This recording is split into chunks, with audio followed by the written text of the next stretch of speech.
Sejam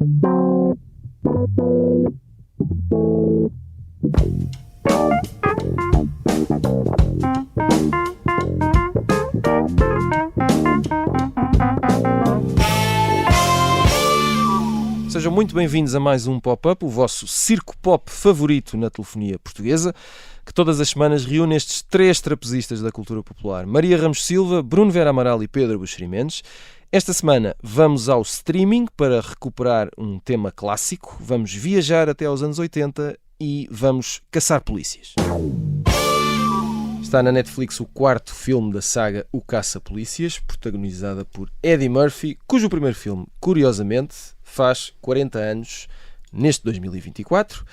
Este novo capítulo tem novamente Axel Foley como herói da narrativa. Regressa a Beverly Hills porque, imaginem, há corrupção na polícia daquela cidade e, como é óbvio, só pode ser travada pelo herói de Detroit, que continua a usar métodos pouco ortodoxos. É o regresso de um título de enorme sucesso, pelo menos nos anos 80. Resta saber se ainda faz sentido em 2024. Pedro Buxeri Mendes, vamos começar por ti, já que estamos nos anos 80. Primeiro queria saber se tu és fã do Caça-Polícias. E aqui, essencialmente, os filmes de 84 e 87. Eu acho que nem nunca vi o terceiro, já nos anos 90, agora que penso nisso. Anos 80, ou como dizem algumas pessoas, anos 80, não é? Pronto, exato. Lembro-me perfeitamente de Beverly Hills Cop, não é? Exato. 1 e 2. Sim, era hiper fã. Talvez seja, agora vou ser talvez um pouco drástico, mas talvez seja um dos melhores filmes da década, o primeiro Beverly Hills. Eu gosto muito. Porque... grande sucesso de videoclubes na altura. Sim, porque sintetiza perfeitamente tudo o que estava a acontecer de novo. Começa logo pela música, não é? Aquela música beneficia do advento dos sintetizadores, que começam mais ou menos por esta altura, um bocadinho antes. Eu estive a confirmar, e aquela música, o tema dele, não é? O tema do...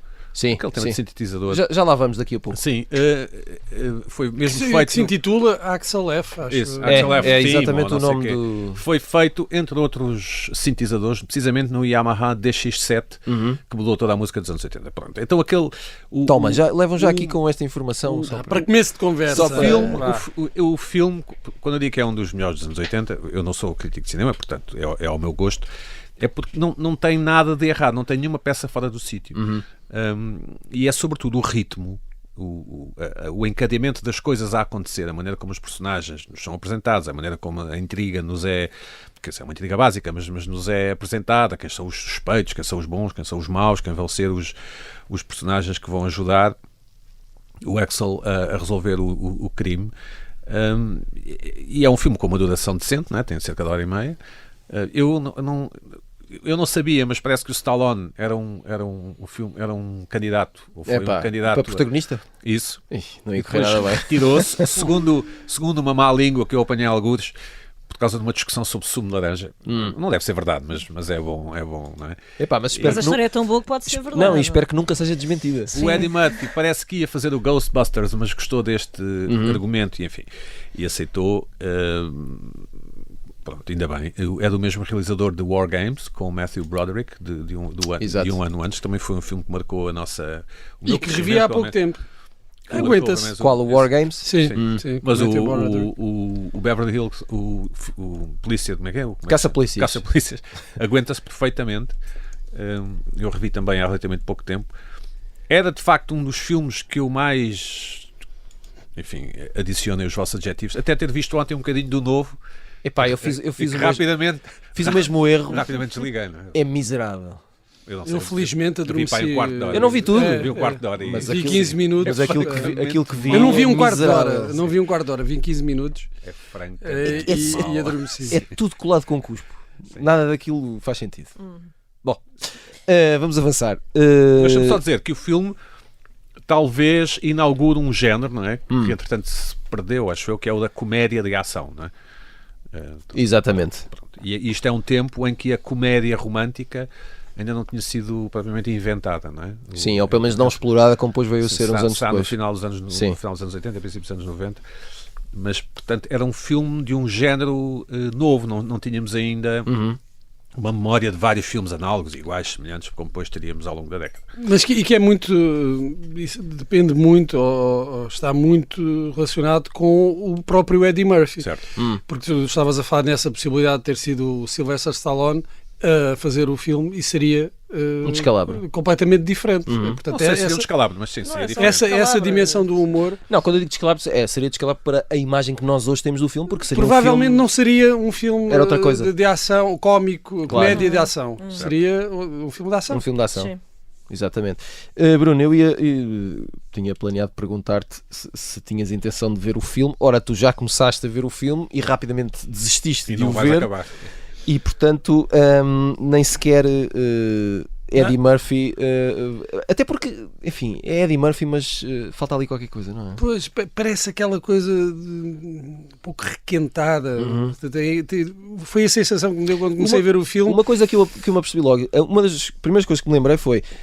Eu vi, meia hora do filme, talvez mais, e não me lembro de ter ouvido aquela gargalhada famosa que a personagem dele tinha nos primeiros filmes. Eu comecei a ver o filme e fiquei com aquela sensação de cansaço do próprio Eddie Murphy. Parecia que estava... Mas o casting é terrível, aquela personagem que faz de filha dele, quer dizer, por amor de Deus, não é? Sim. Aquela atriz. Verdade. E é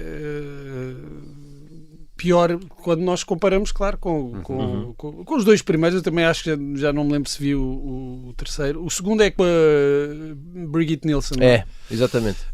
Sim, os dois primeiros vi. Lembro-me quando é que vi o primeiro, foi na televisão, para aí em 1988, 89 se calhar, numas férias de carnaval. Então, Porquê que te lembras de... lembro-me, sei lá, olha, As férias de carnaval? foi nas férias de carnaval, vi o filme, lembro. Bons tempos, não é? Bons tempos em que aproveitávamos para estas coisas. E o Pedro tem razão, é um filme, não é o melhor filme dos anos 80, mas é o melhor filme dos anos 80, ou é dos melhores filmes dos anos 80, que só podiam ter sido feitos nos anos 80 e que são novos em relação àquilo que se fazia, que vinha de trás, e também não aguentaram muito este tipo de filmes. Talvez ali até ao início dos anos 90, se nós pensarmos nos filmes as comédias de ação que o Schwarzenegger também depois passou a fazer, mas depois disso perde-se um pouco. Claro que agora vemos aí algumas misturas do buddy movie com o cinema cómico de ação, aqueles filmes com o Ryan Reynolds. Ou até aquelas coisas do Will Smith, o Bad Boys. E o Bad Boys, buscar aqui, não é? Sim, eu acho que claramente. Mas este filme aqui, aliás, como os outros também em que entra o Eddie Murphy, acho que vivem muito do ator, vivem muito do carisma dele, vivem da forma como ele consegue arrastar o filme para o seu terreno. O primeiro filme do Eddie Murphy é o 48 Horas. E, é ótimo também. Que ele pega, e lá está, o buddy movie, e é ele, quanto a mim, que transporta o filme para essa outra dimensão. Basta pensar, eu acho que é no primeiro que ele canta o Roxanne dos Police. No autocarro da prisão. E isso... Essa cena não sei se poderia ser feita por outro ator, mas o Eddie Murphy consegue arrastar os filmes, esses filmes e o Caça-Polícias em particular, para um terreno que era só dele. Nenhum outro ator conseguiria fazer o mesmo. Eu chamo ao Caça-Polícias o Home Alone com adultos, não é? Ou sem crianças. Percebo. Em relação ao efeito e ao... Em relação ao não haver nenhuma peça fora do sítio. É um filme que são filmes que se vêem, ou pelo menos que eu vejo, pronto, sem precisar de nostalgia, sem precisar de me lembrar de como foi a minha infância e quão feliz eu fui. São filmes que se vêem, é como se tivessem saído do frigorífico. E também há ali uma busca, não é? De alguma forma. Uma quest. Exato. Maria Ramos Silva, o Bruno estava aqui a falar do carisma do Eddie Murphy. Isto ainda existe, ainda faz sentido? Ainda vamos ver um filme porque tem o Eddie Murphy? Ou já todos desistimos, já sabemos que a realidade eu fui ver este filme, eu dei uma oportunidade a este filme como voz, calculo, e arrependeste? Por causa de Eddie Murphy. Eu vi-o até ao fim, mas porque também não é um filme muito longo. Olha, e acaba bem. Agora vou dizer. Não, São 2 horas, hein, mesmo assim. Mas pronto, eu mas acho para que os cânones de 2024, sim, 2 horas não é como muito. de facto o enredo é muito sim. pobrezinho e tudo aquilo não exige grande complexidade intelectual, é uma coisa que se vai desbravando e pronto, quando damos por isso já estamos no final. Mas de facto, depois de ver este filme, ficamos com aquela sensação que, enfim, nem sempre corre bem quando reatamos aquelas relações que jogamos que acham para dar uva e na verdade não há muito mais. E aqui com o Eddie Murphy sente-se um pouco isso, sobretudo quando achávamos, como eu achava, que ele era um dos tipos com mais graça dos anos 80, do cinema dos anos 80. E era? E era, não é? E era, acho que é mais ou menos inquestionável. Ainda por cima, porque o Eddie Murphy, nós estamos a falar aqui do estilo e do carisma dele, há um humor que é muito físico, não é? Tu falavas da gargalhada, que era uma trademark dele. Esta coisa dele cantar, por exemplo, no 48 horas, é uma não é? coisa que é altamente física. E tu, quando vês este filme, a primeira imagem que tens... merece-te um comentário que é politicamente muito pouco correto, ao contrário desse tempo de onde ele veio, onde isto nem sequer era assunto. Ele está gordo e cansado.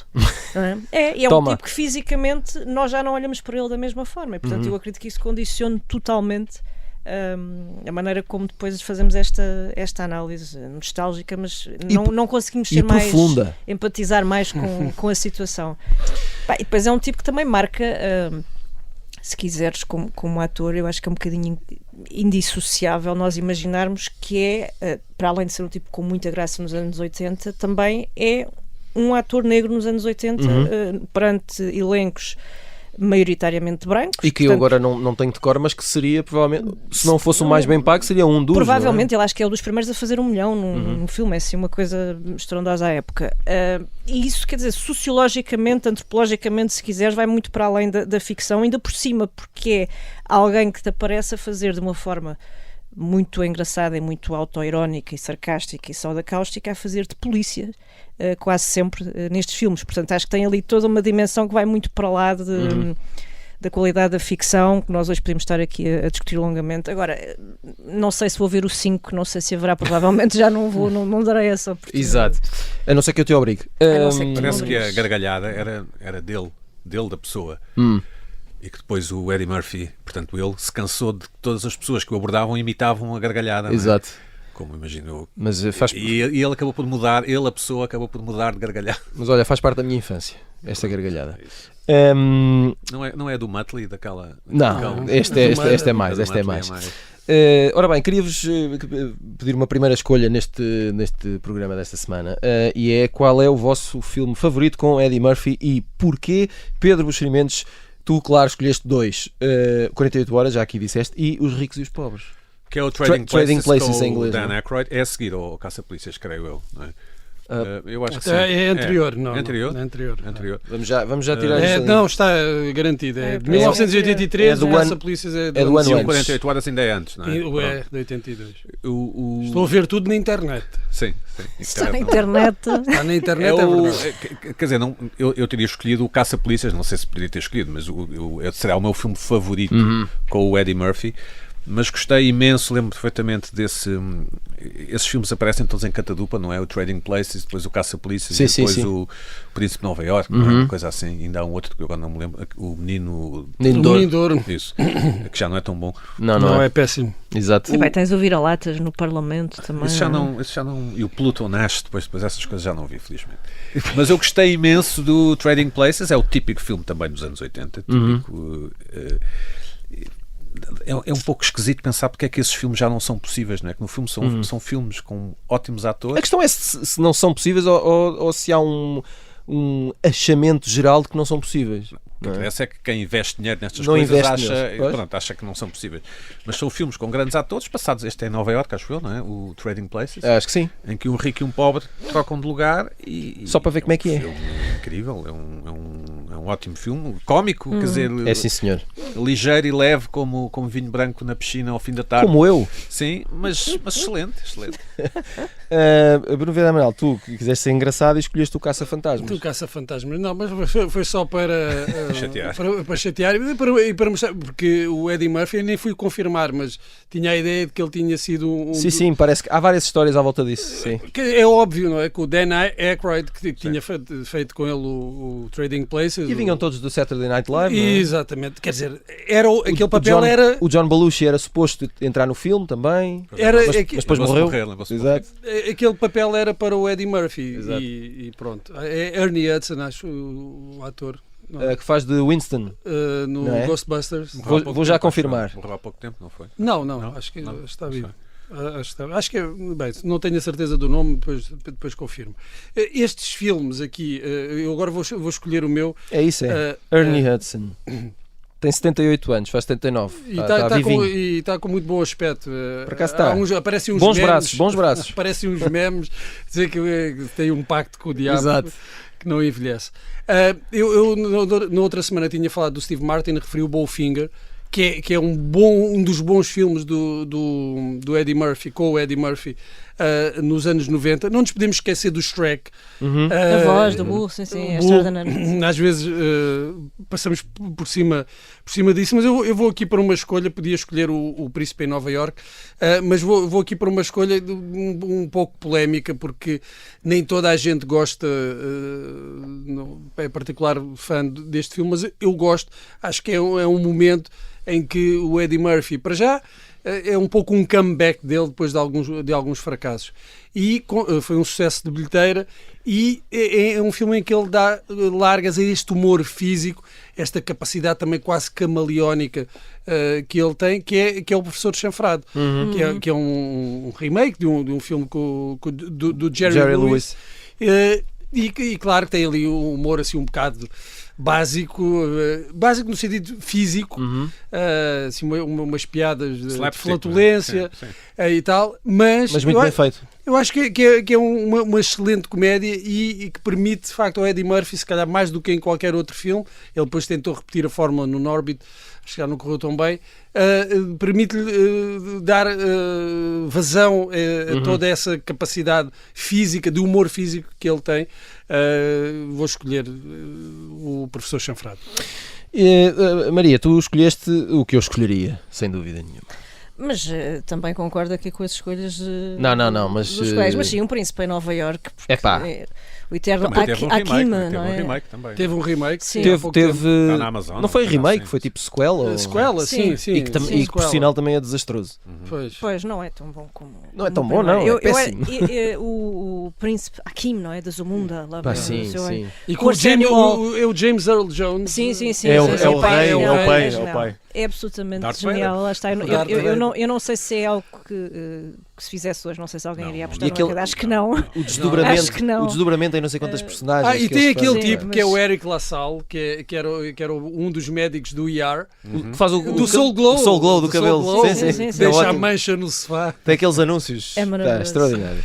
O Eddie Murphy até faz um personagem branco, não é? Faz o barbeiro. Faz o barbeiro. Mas o barbeiro é fantástico. Não de Sevilha, não é? Não de Sevilha.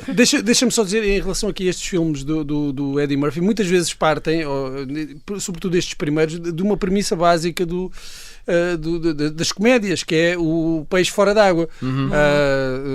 Vês isso, claro, nos ricos e os pobres, do Trading Places, claro, essa é a premissa fundamental do filme, mas mesmo nos outros filmes, mesmo no Caça-Polícias, há aquela ideia de deslocar um tipo do seu meio habitual e pô-lo num meio um pouco diferente. Sim. Isso é um princípio da comédia, vez o Crocodile Dundee. O desconforto, a surpresa, o inesperado. O mesmo acontece com o Príncipe em Nova Iorque, também é um pouco essa história, não é? Um tipo de África, vai para Queens, e agora vai viver para ali como um anónimo.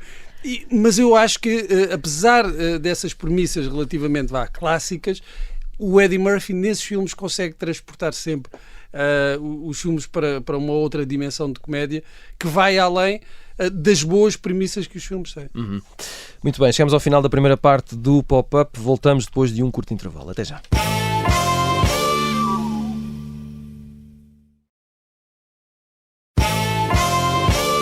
Estamos de regresso ao Pop-Up com Maria Ramos Silva, Bruno Vera Amaral e Pedro Buxeri Mendes. Estamos todas as semanas na Rádio Observador. É um aviso para os mais incautos. Primeiro às quintas-feiras, repetimos ao fim de semana e estamos sempre em podcast. Siga-nos na sua plataforma favorita. Esta semana estamos a falar sobre o Caça-Polícias, que está de regresso para o 4º capítulo da saga, que começou nos anos 80. O novo filme está disponível na Netflix.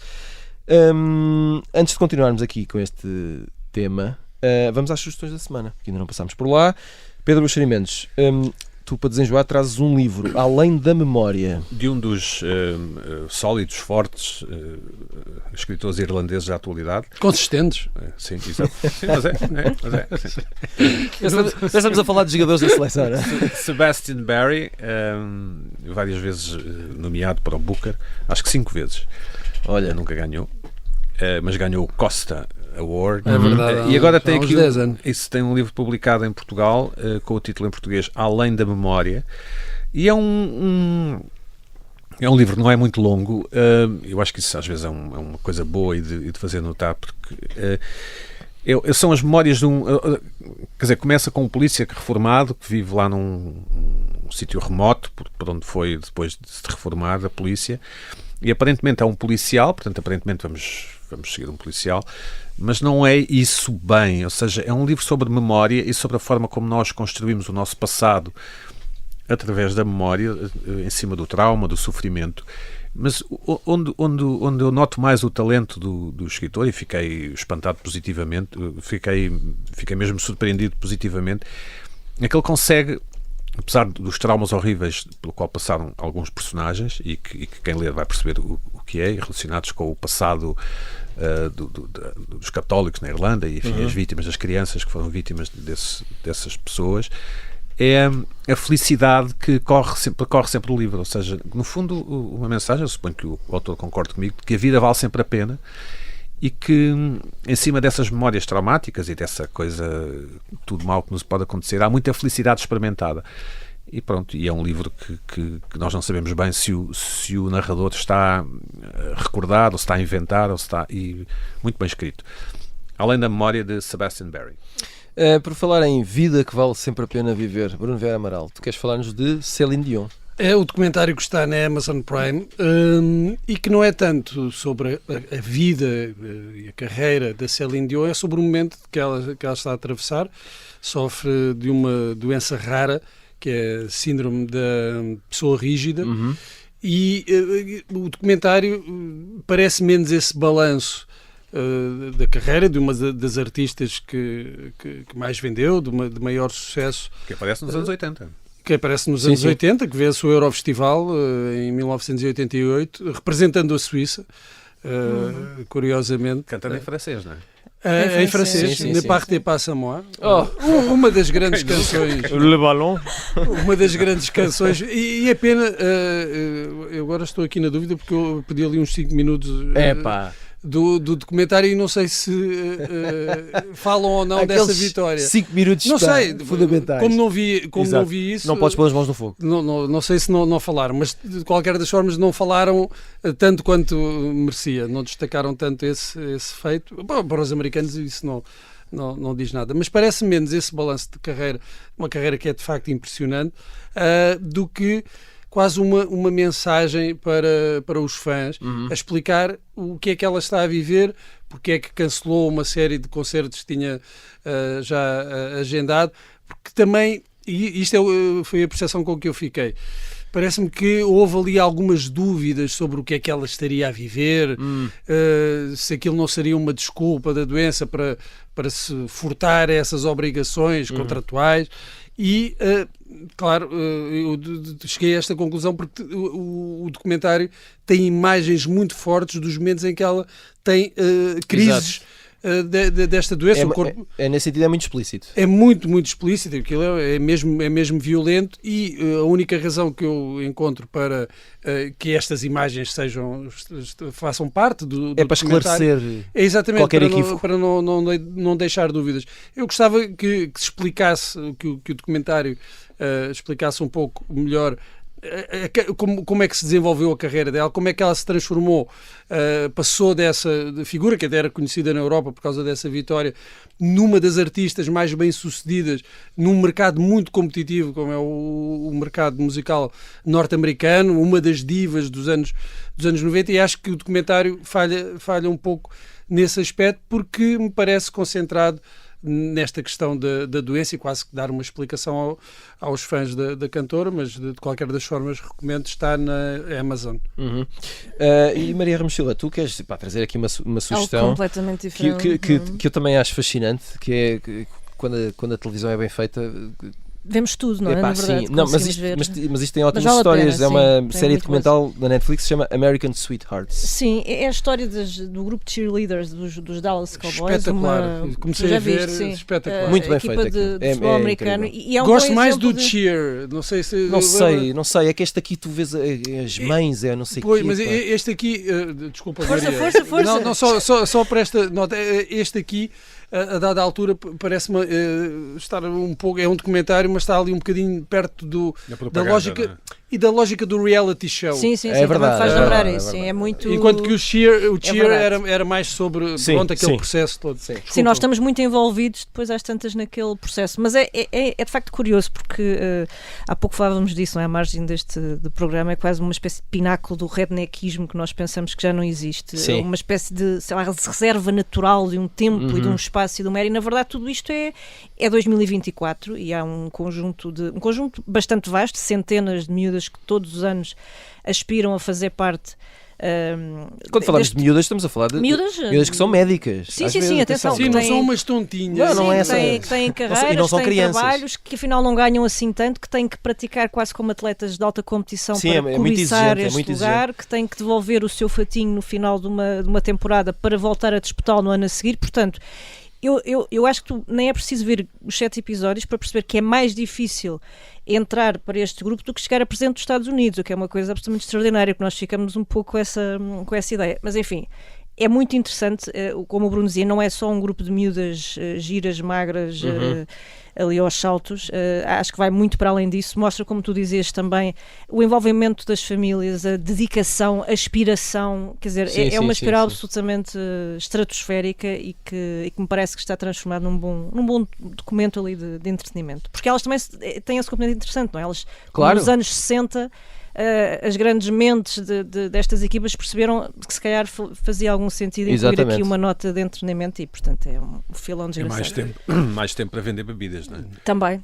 Exatamente. E é o grupo de equipa de cheerleaders dos Dallas Cowboys.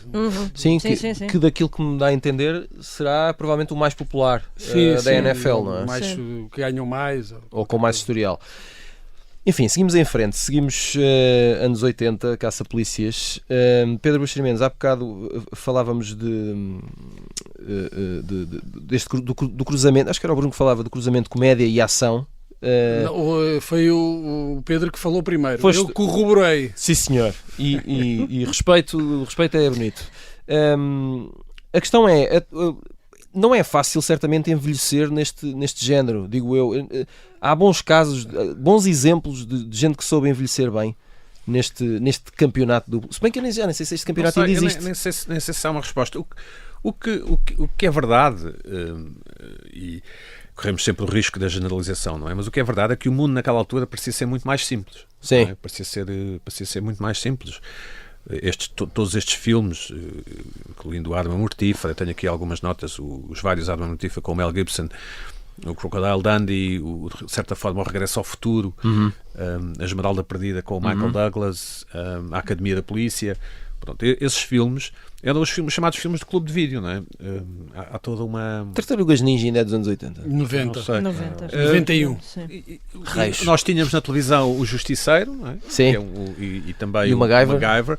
Portanto, tudo que fosse ação e fosse um homem, não é? Ou um homens, ou buddy movies, parecia precisar de... Portanto, tinham os maus, não é? Portanto, tinham umas pistolas ou uns carros. No caso do MacGyver, umas pilhas e umas pastilhas elásticas. Se notarmos, não havia muito sangue, não é? Mas, sim. Essa é uma das coisas a que podemos estar mais atentos. Uma série de televisão de grande público, mesmo que haja tiros e maus, eles nunca sangram, não é? Porque é para não impressionar os espectadores. Aliás, no cinema americano da lei do Código Hays era proibido mostrar. Certo. Aliás, era proibido mostrar no mesmo plano o tiro e a queda, consequência o efeito. do tiro. Mas isso mudou, entretanto. Mas estes filmes de clube de vídeo, isto era de um mundo quase, não é? Quase um mundo de viados a passear no prado enfim, e nós fazemos uma cesta debaixo da árvore, não é? E escrevemos com um canivete, um coraçãozinho e a nossa inicial. Pronto, estes filmes são desse tempo e pronto, não sei se todas as pessoas terão tido um tempo desses, independentemente da altura em que nasceram. Pronto. Exato. Aliás, mas essa era a pergunta, eu ia até perguntar. Mas não sei se os meus filhos, por exemplo, só para usar aquela universalidade do exemplo pessoal, não sei se os meus filhos alguma vez viram uma comédia de ação na vida. Exato. Vida, não é? Exato. Se calhar vê filmes de terror mas não sei se alguma vez na vida viram aquilo que nós chamamos uma comédia de ação. Olha, o meu filho posso garantir que viu. Eu há pouco falava dos filmes do Ryan Reynolds. Ele viu e gostou e queria ver. Aliás, ele é que... Eu estou a falar de um destes, desculpa. O meu filho já viu desses antigos, já. Ok. Aquele do Ryan Reynolds que ele faz de herói, não é? Sim, o Deadpool, mas depois há aquele guarda-costas não, estou a falar com o Samuel L. Mas Jackson. os antigos eles só vão ver se vocês os Claro, mostrarem, e vimos o Regresso ao Futuro. Vi o Regresso ao Futuro com ele. Esse é mais comédia, não é? Do que filme, mas também é um bocadinho de filme de ação. O Home Alone, os meus filhos viram o Home Alone. Sim, sim, mas o Caça-Polícias, claro, tens que os obrigar a ver. A questão é se estes filmes fazem sentido. Claro. Ou se são filmes de um tempo. O tal tempo em que gravávamos o coraçãozinho na casca da árvore. Pedro Loves, sei lá, Andreia. Não, era sempre uma inicial mais outra inicial. Pois é. Depois não sabias quem não era. Se podia pôr se o era da Andreia ou da Anabela ou não sei. Bruno, diz-me lá uma coisa. Não, tu és o Tiago. Costumamos dizer que os anos 80 foram a melhor altura para este género e tal. A minha questão é, mas isso não tem a ver com a nossa memória afetiva? Claro, quando nós recordamos, sim, mas se pensares nos grandes sucessos atuais, o Caça-Polícias, eu não quero estar a mentir, mas tenho quase a certeza que foi o campeão de bilheteira daquele ano. Acho que sim. Pelo menos quando saiu aquilo foi dezembro. Eu acho que até estreia em dezembro, só o erro. Portanto, hoje isso não existe, quer dizer, é impossível teres um filme deste género, ou seja, sim, isso é verdade. Fora de sequelas e de universo Marvel ou de dinossauros, sei lá, Lost World, a conseguirem... A faturar tanto. É impossível. Hoje isso mudou completamente. Portanto, eu não diria que somos só nós a olhar para trás e dizer que agora já não se fazem. Não, de facto não se fazem. As coisas mudaram bastante. Se pensares nos anos 90, e há pouco falavas dos Bad Boys, ainda há uma certa continuidade. Sim, mas os filmes do Tarantino e aquela violência extrema dão cabo deste género, não é? Porque a questão é essa. Parece quase infantil. Parece quase falso. Por muito falsos que sejam os filmes do Tarantino. Mas também são divertidos. Sim. Dogs, claro. E tem muito humor. Também tem ação e comédia. E tem uma violência diferente, mas estes não. Estes nesse aspecto são quase pueris. Ou os filmes do Guy Ritchie, por exemplo. Não é? És tu que vês, eu não vejo, mas sim. É isso. Agora, deixa-me dizer que em relação ao período áureo do Eddie Murphy, e porque é que também não se prolonga? Porque é muito difícil, sobretudo os atores de comédia, manterem durante muitos anos esse estatuto. Eu diria que há ali um período de 5, 6, 7 anos no máximo em que nós todos parecemos enfeitiçados e parece que queremos ver coisas a acontecer àquele ator em particular. O Eddie Murphy ali nos anos 80, o Jim Carrey também tem ali uma série de 6, 7 filmes nos anos 90, início dos anos 2000, em que nós queremos ver coisas ele a fazer coisas a acontecer, e o Ben Stiller também. Também ali na transição do final dos anos 90 para os anos 2000. E depois parece que se esgota. Aquilo esgota-se um bocado. Já não há mais.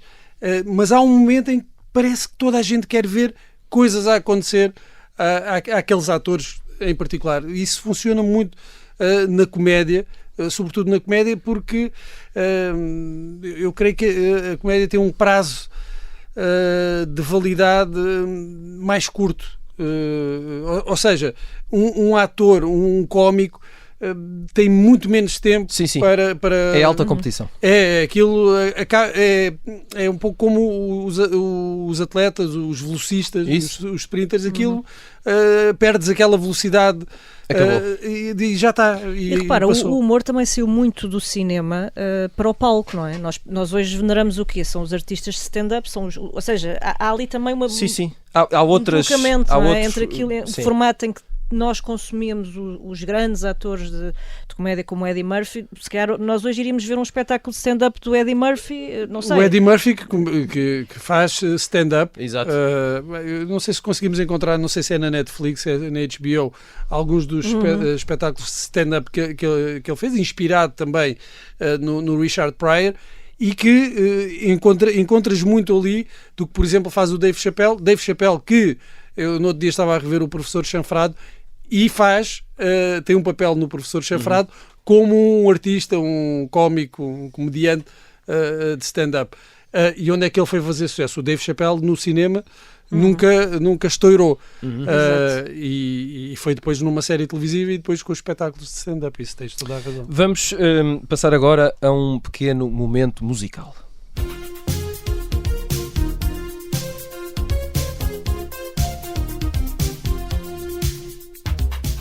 Olha, para quem não sabe, este é o tema icónico da saga O Caça-Polícias, tema que é recuperado neste quarto filme com um arranjo um pouco diferente. É um clássico da história das bandas sonoras e é uma das composições do alemão Harold Faltermeyer, que tem um nome ótimo, agora que penso nisso, um pequeno grande mago dos sintetizadores, e que foi o homem que compôs esta música.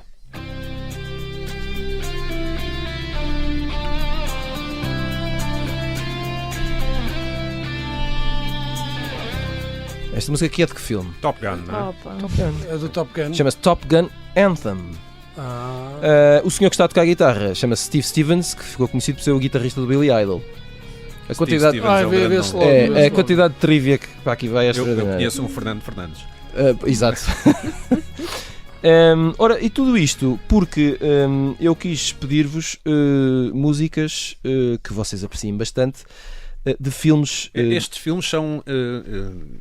toda esta conversa é indissociável dos sintetizadores. Claro, portanto, completamente. Tirando a escolha da Maria Ramos Silva, que vamos passar a ouvir já.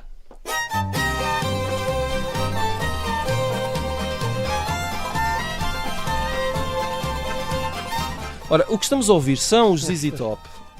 São os ZZ Top tal como se apresentaram no terceiro capítulo de Regresso ao Futuro, vestidos de cowboys, num baile. Eu só trouxe este bailarico porque eu gosto muito do Regresso ao Futuro. Estão a tocar uma versão de um tema chamado Double Back, que no original é bastante bluesy, com muita distorção. É bastante diferente e aqui disto é mais também, redneck. E eles aqui fazem este lado...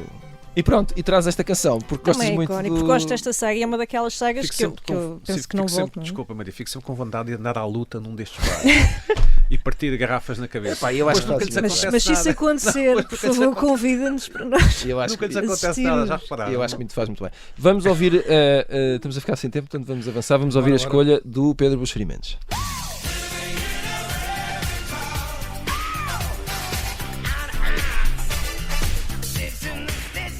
Isso, podemos imaginar todos o Pedro a dançar ao som de James Brown. Não a dançar, mas isto é do Rocky 4, não é? Uma música também muito dos anos 80, James Brown.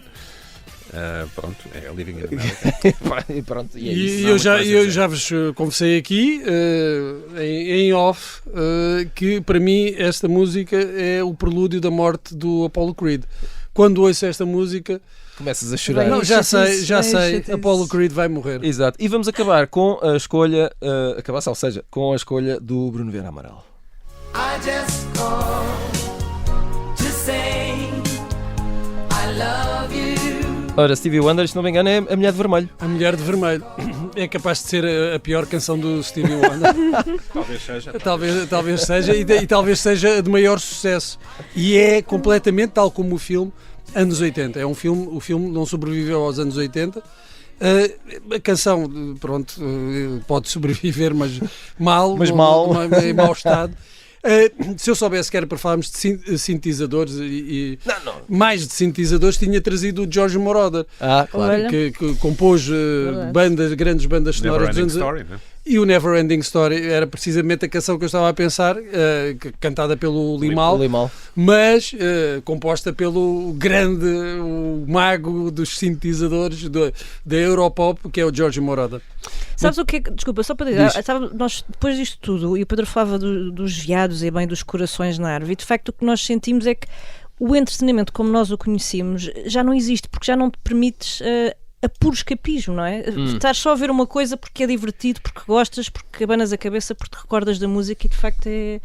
Olha, é uma pena. Era a idade da inocência. Se calhar era só isso. Pronto, é uma pena. Muito bem, chegamos ao final de mais um Pop-Up. Voltamos na próxima semana. Até lá.